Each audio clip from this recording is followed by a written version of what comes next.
Hello అండి. Welcome back to our channel. నేను మీ అశ్విని.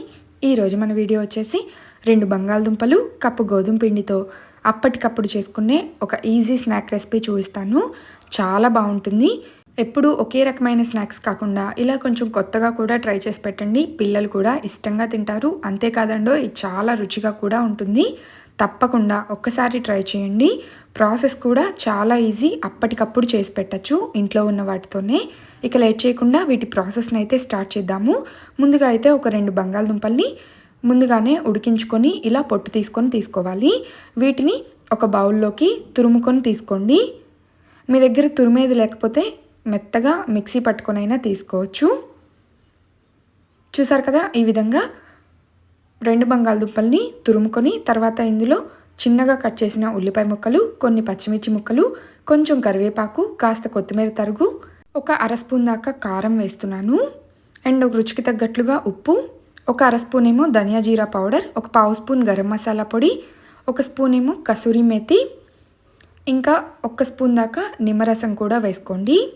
ఇలా ఇవన్నీ వేసి తురుముకున్న బంగాళదుంపలో ఈ మసాలాలన్నీ బాగా కలిసేంత వరకు కలుపుకోవాలి. ఇలా బంగాళదుంప మిశ్రమం ఇంకా ఈ మసాలాలు అన్నీ బాగా కలిసేంత వరకు కలుపుకున్న తర్వాత ఇందులో ఒక అరకప్పు దాకా గోధుమ పిండి వేసుకోండి.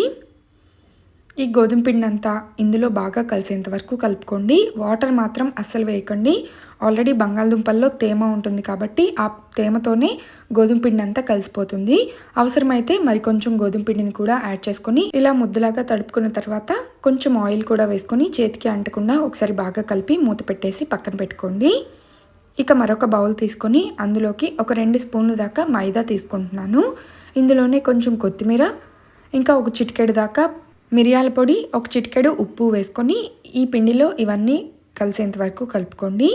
తర్వాత కొంచెం వాటర్ వేసుకొని పిండిని కాస్త లూజ్గా ముద్దలాగా తడుపుకోవాలి.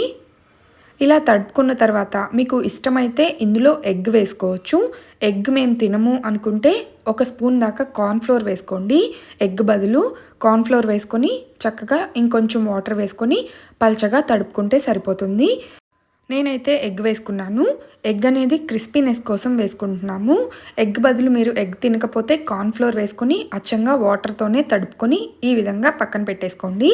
నెక్స్ట్ ముందుగా కలుపుకున్న పిండి ముద్ద ఉంది కదా, ఈ ముద్దను తీసుకొని కొంచెం పొడి ఫ్లోర్ వేసుకొని 2 పార్ట్స్ కింద డివైడ్ చేసుకొని తీసుకోండి.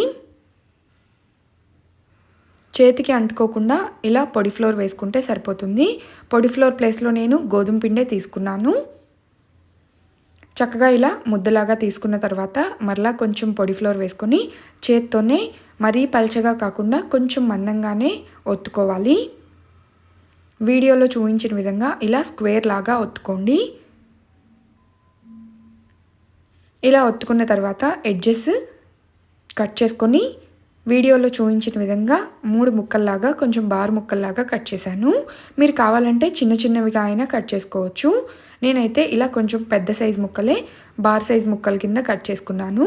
ఇప్పుడు ఈ పీసుల్ని ముందుగా మనం కలిపి పెట్టుకున్న మైదా ఎగ్ మిశ్రమం ఉంది కదా, ఇందులో వేసుకొని డిప్ చేసుకొని షాలో ఫ్రై చేసుకోవాలి. షాలో ఫ్రై కోసం నేను ముందుగానే స్టవ్ మీద కడాయిలో ఆయిల్ పెట్టేసుకున్నాను. ఆయిల్ కూడా ఎక్కువ అవసరం లేదండి. ఒక 4 స్పూన్లు దాకా వేసుకుంటే సరిపోతుంది. ఇలా వేసుకున్న తర్వాత ముందుగా మనం కట్ చేసుకున్న పీసుల్ని ఈ ఎగ్ మిశ్రమంలో డిప్ చేసుకొని 2 వైపులా కోట్ చేసుకొని ఈ ప్యాన్లో వేసుకొని ఒకవైపు ఫ్రై అయిపోయిన తర్వాత రెండో వైపుకి టర్న్ చేసుకోండి.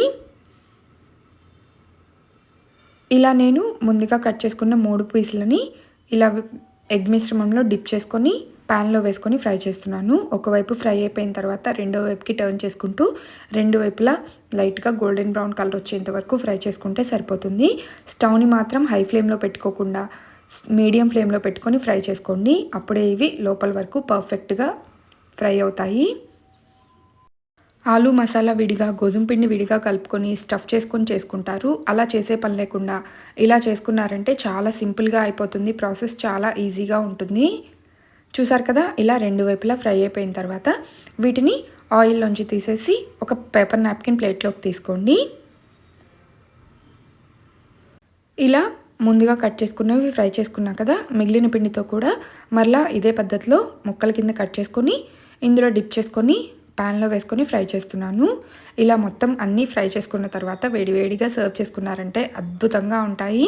వీటికి కాంబినేషన్గా టొమాటో సాస్తో అయినా సర్వ్ చేసుకోవచ్చు, లేదా ఉత్తిగా ఇలానే తిన్నా సరే చాలా బాగుంటాయి. తప్పకుండా ట్రై చేయండి. ఎప్పుడు రొటీన్ స్నాక్స్ కాకుండా పిల్లలకి కొంచెం కొత్తగా ఇలా స్నాక్స్ చేసి పెట్టారంటే చాలా ఇష్టంగా తింటారు. ఎప్పుడన్నా ఒకసారే కదండి, ప్రతిరోజు అయితే ఇలా ఆయిల్లో ఫ్రై చేసినవి ఏమీ పెట్టం కదా, ఎప్పుడన్నా ఒకసారి కాబట్టి పర్లేదు. లేదు మేము మా పిల్లలకి ఆయిల్లో ఫ్రై చేసినవి పెట్టము, మేము తినము అనుకుంటే మొత్తానికే ఈ రెసిపీని అయితే స్కిప్ చేసేయండి. ఈ స్నాక్ రెసిపీ మీకు నచ్చితే లైక్ చేసి షేర్ చేయండి. ఇలాంటి మరెన్నో రెసిపీస్ కోసం వెంటనే నా ఛానల్ని సబ్స్క్రైబ్ చేసుకోండి. Thank you for watching friends. Bye bye.